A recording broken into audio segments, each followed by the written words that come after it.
Hello दोस्तों, स्वागत है आपका ऑनलाइन क्लासेस 2.0 में। तो हम लोग पढ़ने जा रहे थे 6th क्लास की ज्योग्राफी को, जिसमें हमने फर्स्ट चैप्टर अपना कंप्लीट कर लिया था और उसमें जितने भी हमारे एग्ज़ाम से रिलेटेड इम्पॉर्टेंट क्वेश्चन हो सकते थे उन सबको हमने कवर किया था।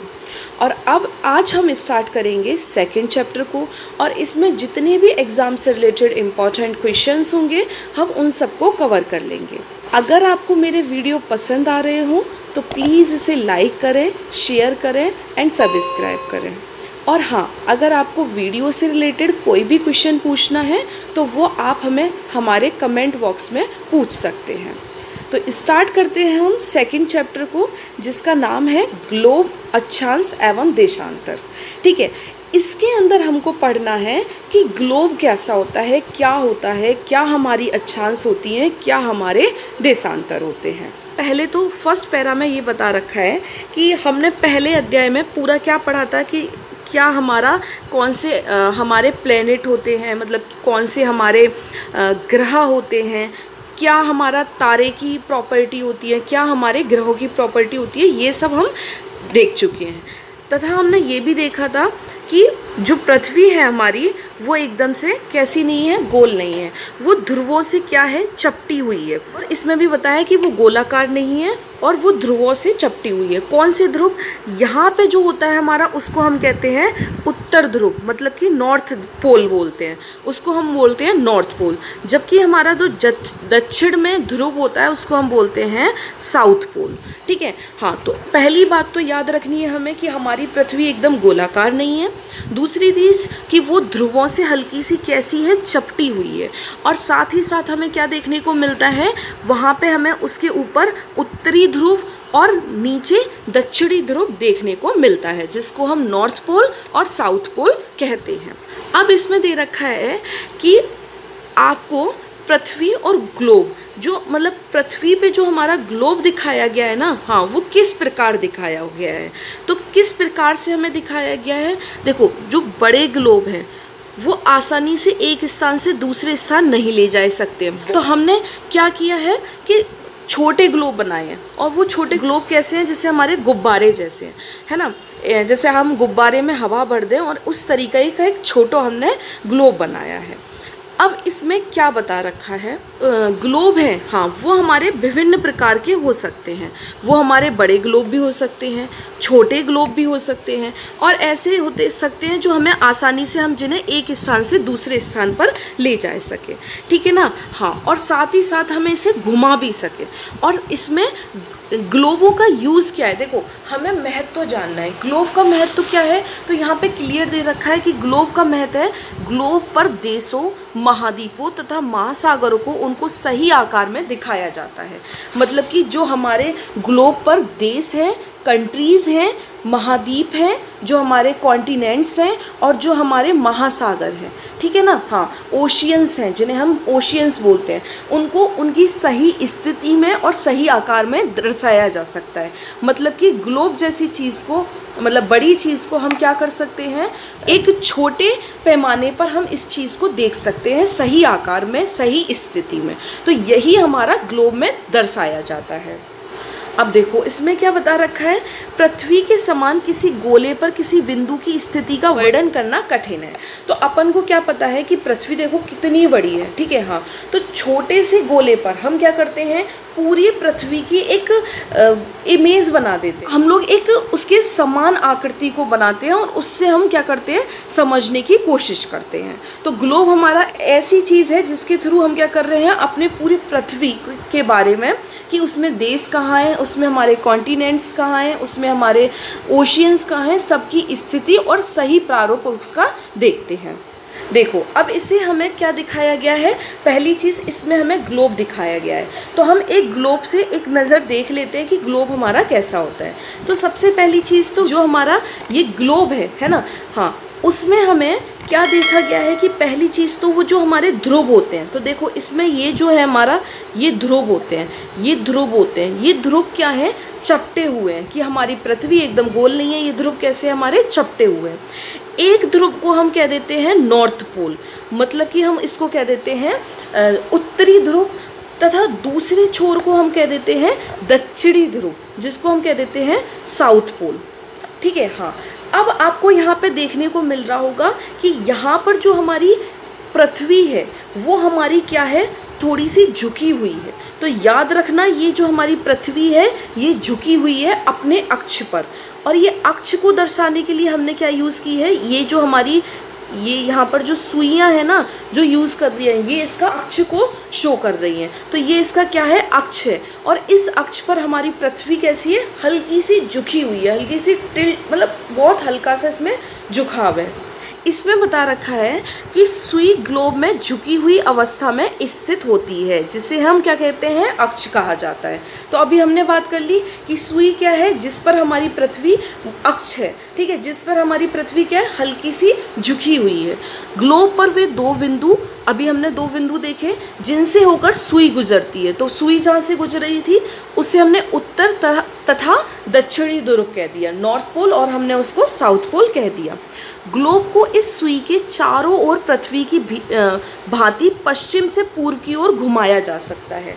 एक बात आप लोग याद रखना कि हमारा जो ग्लोब है ना वो इस तरह है, ठीक है, हाँ, वो हमारा अक्ष से जो हल्का सा झुका हुआ है ना, हाँ, एक तो झुका हुआ है, साथ ही साथ हमें देखने को मिलता है कि जो हमारा डायरेक्शन है वो हमारा पश्चिम से पूर्व है। कभी भी ये क्वेश्चन बहुत बनता है और अक्सर लोग गलत करते हैं कि पृथ्वी जो है हमारी वो किस तरह घूमती है अपने अक्ष पर। यहाँ पे जो हमारा अक्ष है पृथ्वी का, अगर हम बात करें, ये हमने ग्लोब दर्शा दिया।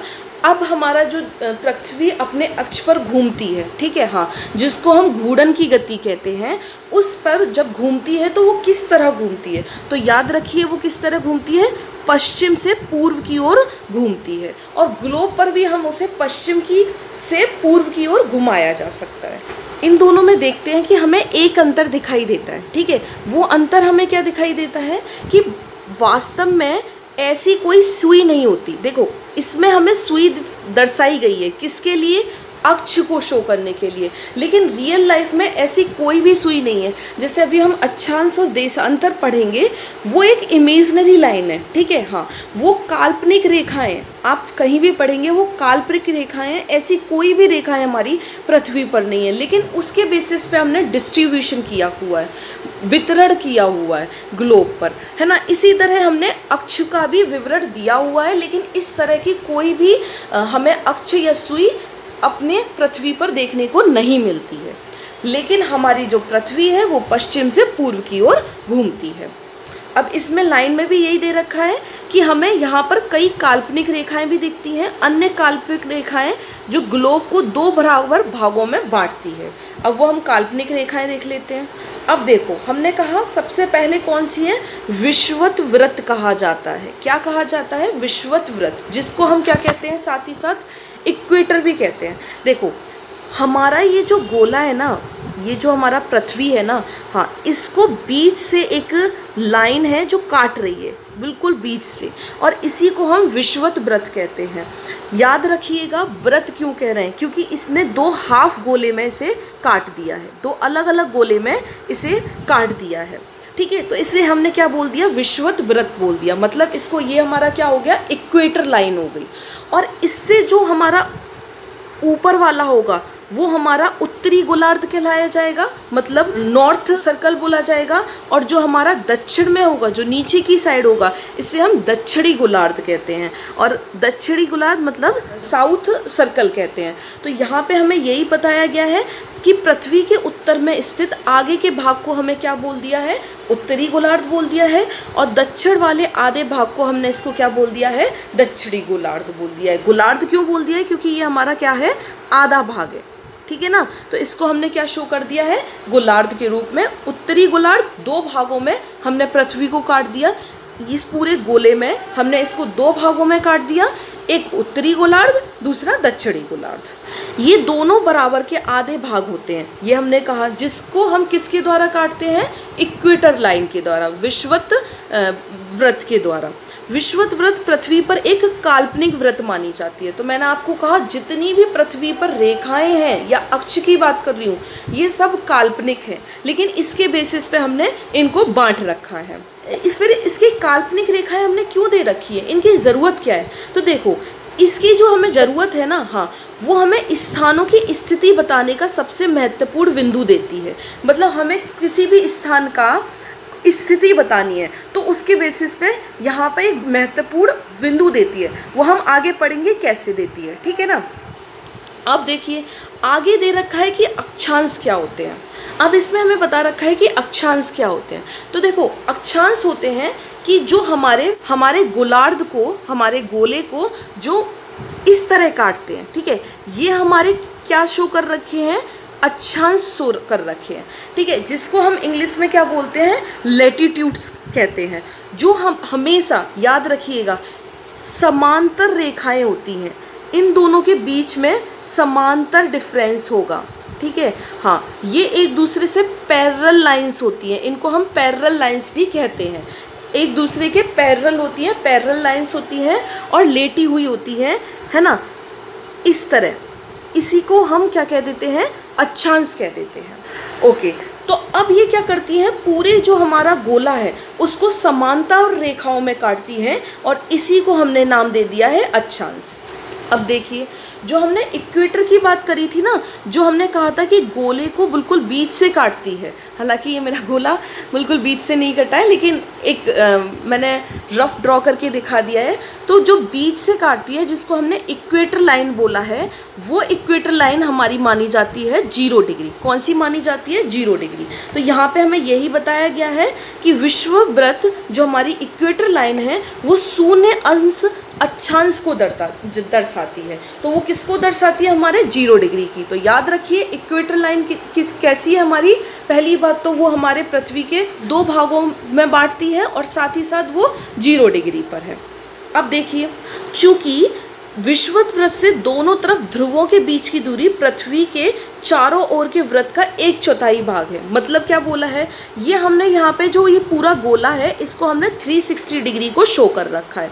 तो यहाँ से हमारी जो ध्रुव की दूरी होगी वो कितनी होगी, 90 डिग्री। और इसी तरह ये हमारे नॉर्थ पोल की साइड देख लेते हैं। ये हमारा देखो, एक 90 डिग्री, दूसरा 90 डिग्री, और यहाँ भी हमारा 90 डिग्री और यहाँ भी, ठीक है। हाँ, तो जो उत्तरी ध्रुव की तरफ होगी वो भी 90 डिग्री और जो दक्षिणी ध्रुव की तरफ होगी वो भी 90 डिग्री। और इस तरह पूरा गोला हमारा कैसा बनता है, 360 डिग्री का बनता है ना। हाँ, तो ये हमारा कितना, 90 डिग्री का अंश उत्तरी अक्षांश उत्तर ध्रुव को दर्शाता है और 90 डिग्री अंश दक्षिणी अक्षांश दक्षिण ध्रुव को दर्शाता है। तो ये जो हमारा ध्रुव है ये किस पर है, 90 डिग्री पर है। ओके, ये बात याद रखिएगा, इक्वेटर 0 डिग्री पर, ध्रुव हमारा 90 डिग्री को दर्शाता है। अब इस पैरा में हमें बता रखा है कि इसी प्रकार जो हमारी विषुवत वृत्त है ना, हाँ, वो उत्तर को सभी समांतर रेखाओं को उत्तरी अक्षांश कहा जाता है। मतलब कि अभी जैसे मैं बोलूँ कि ये हमारा एक, देखो, ये हमारा इक्वेटर बोल दी। अब यहाँ पर जो हमारी अक्षांश समांतर रेखाओं में काट रही हैं, ठीक है, हाँ, इन सभी को हम क्या कहेंगे, उत्तरी अक्षांश बोलेंगे। इन सभी को हम क्या बोल देते हैं, उत्तरी अक्षांश। इसी प्रकार ये तो हमारा नॉर्थ हो गया, यहाँ पे हमारा क्या है, साउथ है, ठीक है। यहाँ पे हमें देखने को मिलता है जो हमारे दक्षिणी गोलार्ध में जो अक्षांश काटती हैं उसको हम क्या कह देते हैं, दक्षिणी अक्षांश नाम दे देते हैं। इस पैरा में हमको सिर्फ यही बताया गया था कि जो समांतर रेखाएं उत्तरी अक्षांश कहा जाता है जो काटती हैं, और साथ ही दक्षिण स्थित में सभी समांतर रेखाओं को दक्षिणी अक्षांश कहा जाता है। देखो, इसे समझने के लिए सबसे पहले हम इस डायग्राम को समझ लेते हैं। होता क्या है, ये हमारा क्या है, हमारा एक ग्लोब पे दर्शा दिया गया है, ये हमारा पृथ्वी है। अब यहाँ पे आपको जो रेखाएं दिख रही हैं ना, ये विषुवत वृत्त है ना, और ये जो मकर रेखा, कर्क रेखा, पहली बात तो आपको याद रखनी है, ये सारी काल्पनिक रेखाएं। अब दूसरी बात, हम इसको ना समझने की कोशिश करते हैं कि इसमें क्या चीज़ें बता रखी हैं। सबसे पहली जो हमारी विषुवत वृत्त है, ठीक है, ये जो हमारी इक्वेटर दर्शा रखी है, ये हमारी किस पर है, 0 डिग्री पर है, ठीक है। अब इसके बाद हमारी जो है क्या है, हमें दिखती है, हम उत्तरी गोलार्ध की साइड जाते हैं। तो उत्तरी गोलार्ध में जितनी भी अक्षांश रेखाएं होंगी वो हमारी क्या कहलाई जाएंगी, उत्तरी अक्षांश कहलाई जाएंगी। अब जैसे हमें उत्तरी अक्षांश में 23 डिग्री जो हमारा 23 डिग्री है उसको हम क्या बोलते हैं, कर्क रेखा बोलते हैं। क्या बोलते हैं, कर्क रेखा, ट्रॉपिक ऑफ कैंसर बोलते हैं। ठीक है, इसके ऊपर हमारी जो देखने को मिलती है वो कितनी देखने को मिलती है, 66.5 डिग्री। ये जो हमारी कहलाती है ये उत्तर ध्रुव व्रत कहलाता है। ठीक है, हाँ। अब सबसे ऊपर हमारे जो यहाँ से हम देखेंगे ये पूरा हमारा उत्तर ध्रुव तक कितना है, 90 डिग्री है। तो उत्तरी ध्रुव हमारा कितने पर हमें नज़र आता है, 90 डिग्री पर। ठीक है, तो आप याद रखिए ये हमने किसकी बात करी है अभी, नॉर्थ सर्कल की बात करी है, और इसमें उत्तरी गोलार्ध की बात करी है। इसमें हमने क्या बताया है कि जब हम विषुवत रेखा से उत्तर की साइड जाएंगे, आपको ये तो पता है ना कि क्या डायरेक्शन होती है। इस तरह हम देखते हैं, ये जो है हमारा नॉर्थ होता है, ठीक है, ये हमारा ईस्ट होता है, और ये हमारा वेस्ट कहलाता है, और ये हमारा साउथ कहलाता है। मतलब कि ये हमारा उत्तरी, ये हमारा पूर्वी, ये हमारा पश्चिम, और ये हमारा दक्षिण। ठीक है, तो जब हम उत्तर की साइड जाएंगे, ये हमारा मान लो विषुवत रेखा है बीच से जो काट रही है, उत्तर की तरफ जाएंगे तो वो उत्तरी ध्रुव हो गया, जो कि हमें 90 डिग्री पर मिलता है। तो हम जब जाते हैं तो हमें एक कर्क रेखा हमें किस में मिलेगी, उत्तरी गोलार्ध में मिलेगी, याद रखिएगा। और उत्तरी ध्रुव व्रत भी हमें उत्तरी गोलार्ध में मिलेगा, जो कितने डिग्री पर है हमारे, 66.5 डिग्री पर। अब बात कर लेते हैं हम दक्षिणी गोलार्ध की। ठीक है, इसमें सबसे पहले यही दक्षिणी गोलार्ध 0 डिग्री के बाद इक्वेटर हमारा। ठीक है, अब इसके नीचे जाते हैं, हमें 23.5 डिग्री दिखती है। जो 23.5 डिग्री मतलब कि 23.5 दिखता है, वो हमारी कौन सी रेखा मानी जाती है, मकर रेखा। हमने देखा था जो उत्तरी गोलार्ध में 23.5 डिग्री थी वो किसको शो करती थी, कर्क रेखा को, ट्रॉपिक ऑफ कैंसर को, जबकि यहाँ पे किसको शो करती है, ट्रॉपिक ऑफ कैप्रिकॉर्न को। फिर उसके बाद हमें दक्षिण ध्रुव व्रत दिखता है, और ठीक इसी तरह जो हमारा उत्तरी ध्रुव था वो हमें 90 डिग्री पे मिलता था, उसी प्रकार हमारा जो दक्षिणी ध्रुव है वो भी हमें 90 डिग्री पर मिलता है। अब हमने इसको अच्छे से समझ लिया है कि हमने किस तरह ग्लोब को एक काल्पनिक रेखाओं में बांट रखा है। हमने काल्पनिक रेखाएं देखी, जैसे हमारी विषुवत थी, कर्क रेखा थी, मकर रेखा थी, उत्तर ध्रुव व्रत था और दक्षिण ध्रुव व्रत था, और वो कितने कितने डिग्री को दर्शाते थे। अब हमें ये समझना होगा कि हमने ये बांटे हैं तो हमने क्यों बांटे हैं। तो हमने इसमें ना क्या बांट दिए हैं, स्थानों को बांटा है, या हम कहें एरिया को बांटा है। देखिए कैसे। सबसे पहली चीज़ हमें बोला गया है कि यहाँ पर 0 डिग्री, ये जो हमारा इक्वेटर था ना, इस अक्षांश में जो हमारा इक्वेटर जो 0 डिग्री को दर्शाता था, उससे 23 डिग्री उत्तर की तरफ और 23 डिग्री दक्षिण की तरफ, उत्तर की तरफ कर्क रेखा से मकर रेखा तक, ये जो रीजन होता है ना, ये हमारा उष्णकटिबंधीय रीजन कहलाता है। ठीक है, हाँ, ये हमारा उष्णकटिबंधीय रीजन कहलाता है। तो याद रखिएगा, उष्णकटिबंधीय क्षेत्र कौन सा क्षेत्र होता है, जो हमारा 0 डिग्री से 23 डिग्री उत्तर से 23 डिग्री दक्षिण तक हो, तो वो हमारा क्या कहलाएगा, उष्णकटिबंधीय। पूरी 23 डिग्री उत्तर से 23 डिग्री दक्षिण तक हमारा उष्णकटिबंधीय क्षेत्र कहलाता है। अब इसमें बता रखा है 23 डिग्री से 60 डिग्री एंड हाफ, ये जो हमारा है उत्तर में, ये किसको दर्शाता है, कौन से क्षेत्र को दर्शाता है, उत्तरी शीतोष्ण कटिबंधीय कहलाता है। क्या कहलाता है, उत्तरी शीतोष्ण कटिबंधीय कहलाता है। ओके, इसी तरह 23.5 डिग्री से लेकर हमारा 66.5 डिग्री तक ये किसको दर्शाता है, हमारा दक्षिणी शीतोष्ण कटिबंधीय क्षेत्र। ठीक है, अब हमने 2 क्षेत्र देख लिए, 23 डिग्री हाफ से 23 डिग्री दक्षिण तक हमारा उष्णकटिबंधीय क्षेत्र, 23 डिग्री उत्तर से लेके 66 डिग्री उत्तर तक हमारा उत्तरी शीतोष्ण कटिबंधीय क्षेत्र, और 23.5 से 66.5 तक दक्षिण शीतोष्ण कटिबंधीय, और फिर उसके बाद हमारा जो उत्तरी ध्रुव है उसे हम उत्तरी शीत कटिबंधीय या फिर दक्षिणी शीत कटिबंधीय क्षेत्र कहा जाता है। याद रखिए, ये हमारा कैसा क्षेत्र होता है, फ्री जोन होता है। कौन सा, फ्रीज जोन कहा जाता है।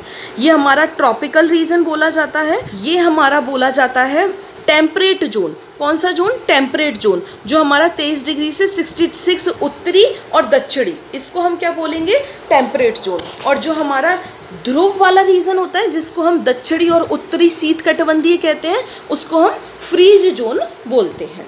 अब एक इसमें इम्पॉर्टेंट चीज़ दे रखी है। क्या दे रखा है? देखिए, उत्तर या दक्षिण अक्षर से व्यक्त किया जाता है। अब कैसे व्यक्त किया जाता है वो हम एक एग्जाम्पल के तौर पर देखते हैं। यहाँ पे बता रखा है महाराष्ट्र में चंद्रपुर, ठीक है, एवं ब्राज़ील जो है, ब्राज़ील कहाँ है हमारा? दक्षिण अमेरिका में। उसका जो है बेलो हॉरिजॉन्टे, दोनों एक ही अक्षांश पर स्थित है। कौन से? 20 डिग्री पर, मतलब कि 20 अंश पर स्थित है। महाराष्ट्र का चंद्रपुर और ब्राज़ील का वेलो हॉरिजेंटो दोनों एक ही अक्षांश पर, मतलब 20 डिग्री पर स्थित है। लेकिन आपको क्या देखने को मिलेगा? पहली बात तो आपको पता होगा कि हमारा जो भारत है वो किस गोलार्ध में आता है? उत्तरी गोलार्ध में आता है। अगर मैं बताऊं तो वो कुछ इस तरह उसकी लोकेशन है, नॉर्थ ईस्ट बोलते हैं। जो हमारा भारत है वो अर्थ पर, पृथ्वी पर किस पोजीशन मिलता है? उत्तर पूर्वी दिशा में मिलता है, ठीक है ना? हाँ, तो जो हमारा महाराष्ट्र है वो हमारा कहाँ मिलता है? करीब 20 डिग्री पर। यहाँ हमारा 20 डिग्री होगा, यहाँ पर हमारा महाराष्ट्र का चंद्रपुर मिलता है। और साथ ही साथ अमेरिका बोल रखा है, वो भी कौन सा अमेरिका? दक्षिण अमेरिका बोल रखा है। तो ये हमारा एक कॉन्टिनेंट है, आपको पता होगा, साउथ अमेरिका। उसमें ही हमारा एक देश आता है ब्राज़ील, और उसका एक शहर बता रखा है हमको बेलो हॉरिजेंटो। तो वो भी हमारा 20 डिग्री पर स्थित है, लगभग यहाँ पर, ठीक है। तो आपको क्या देखने को मिलेगा कि ये जो है हमारा महाराष्ट्र में जो चंद्रपुर है वो हमारा कहाँ है? उत्तरी गोलार्ध में, इसलिए हमारा वो उत्तरी गोलार्ध का 20 डिग्री हो गया। साथ ही साथ जो हमारा ब्राज़ील का जो वेलो हॉरिजेंटो है वो कहाँ पर है हमारा? वो हमारा दक्षिणी गोलार्ध में, इसलिए वो हमारा क्या हो गया? दक्षिणी अक्षांश पर हो गया। और दोनों की जो स्थान है वो बिल्कुल अलग है। इसलिए हम कहते हैं कि जो हमारा ये जो अक्षांश है ये हमें डायरेक्शन बताने में और स्थान बताने में हेल्प करते हैं। तो हमने देखा कि इसमें पूरा हमें यही बता रखा है कि इसके अंदर कैसा अंदर आता है कि 20 डिग्री यहाँ पर हमारा देखने को मिल जाता है महाराष्ट्र का, और यहाँ पर हमें देखने को मिल जाता है ब्राज़ील का वेलो हॉरिजेंटो। तो इसमें यही समझा रखा है। तो इसको हमने कहा है उत्तरी में, ये किसमें? 20 डिग्री उत्तरी पर प्रेजेंट है, और ये हमारा 20 डिग्री दक्षिण में प्रेजेंट है। अब यहाँ पर हम कुछ महत्वपूर्ण अक्षांशों के बारे में बात कर लेते हैं। तो हमने अभी देखा था कि महत्वपूर्ण अक्षांश में हमने सबसे पहले इक्वेटर की बात करी थी, विषुवत की बात करी थी, जो हमारे किस पर थी? 0 डिग्री पे थी। फिर उसके बाद हमने उत्तर ध्रुव, जो कि हमारे कितने पे थे? 90 डिग्री पे थे, ठीक है। ये हमारा कितने पे शो करा था हमने? 90 डिग्री पर। और उसी प्रकार हमारा दक्षिणी ध्रुव जो हमारा किस पे था? 90 डिग्री पर था, ठीक है ना। अब इसके साथ हमें देखने को मिलता है कि अतिरिक्त 4 महत्वपूर्ण अक्षांश और हैं जो इसको समांतर रेखाओं में बांटते हैं। हाँ, तो वो 4 कौन से हैं? सबसे पहला है हमारा उत्तरी गोलार्ध में कर्क रेखा, ठीक है, जो कि हमारा कितने डिग्री है? 23.5 डिग्री है। कितना है? 23.5 डिग्री है। दूसरा हमारा कौन सा है? दक्षिणी गोलार्ध में मकर रेखा, जो कि हमारी 23.5 डिग्री दक्षिण में है। तो जो उत्तरी गोलार्ध में है 23.5 डिग्री, वो हमारी क्या कहलाई जाएगी? कर्क रेखा। दक्षिणी गोलार्ध वाली 23.5 डिग्री क्या कहलाई जाएगी? मकर रेखा, tropic of cancer and tropic of capricorn. तीसरी इंपॉर्टेंट कौन सी है हमारी? विषुवत वृत्त के जब हम 66.5 चलेंगे उत्तर में, तो हमारा उत्तर ध्रुव व्रत दिखाई देगा। उसको हम क्या कह देते हैं? उत्तर ध्रुव व्रत कह देते हैं। साथ ही साथ जो हमारा विषुवत रेखा के जब 66.5 डिग्री हम दक्षिण में चलेंगे तो वो हमारा दक्षिण ध्रुव व्रत कहलाएगा। तो ये सारी रेखाएं हमने इस डायग्राम के थ्रू समझ ली थी कि कौन कौन सी थी। ये हमारी इक्वेटर थी, मतलब विषुवत व्रत थी। उत्तर में हमारी 23.5 पे कर्क रेखा मिलती है, ट्रॉपिक ऑफ कैंसर मिलती है। फिर इसके ऊपर जाते हैं तो हमें उत्तर ध्रुव व्रत मिलता है। फिर हमें 90 डिग्री पर उत्तर ध्रुव मिल जाता है। इसी तरह इक्वेटर से हम जब नीचे चलेंगे, दक्षिण की ओर चलेंगे, तो हमें मकर रेखा दिखाई देती है 23.5 डिग्री दक्षिण में। साथ ही साथ और दक्षिण में जाएंगे तो हमें दक्षिण ध्रुव व्रत दिखाई देता है, और 90 डिग्री पर हमें दक्षिणी ध्रुव दिखाई देता है। और आज हम इस वीडियो को यहीं पर समाप्त करते हैं, नहीं तो ज़्यादा बड़ा वीडियो हो जाएगा और हम इसका सेकेंड पार्ट बहुत जल्दी लेकर आएंगे।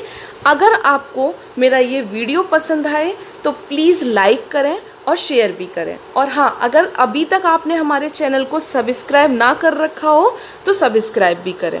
आपको वीडियो से रिलेटेड कोई भी क्वेश्चन पूछना हो तो आप हमें हमारे कमेंट बॉक्स पे मैसेज कर सकते हैं, कमेंट कर सकते हैं और हमें बता सकते हैं।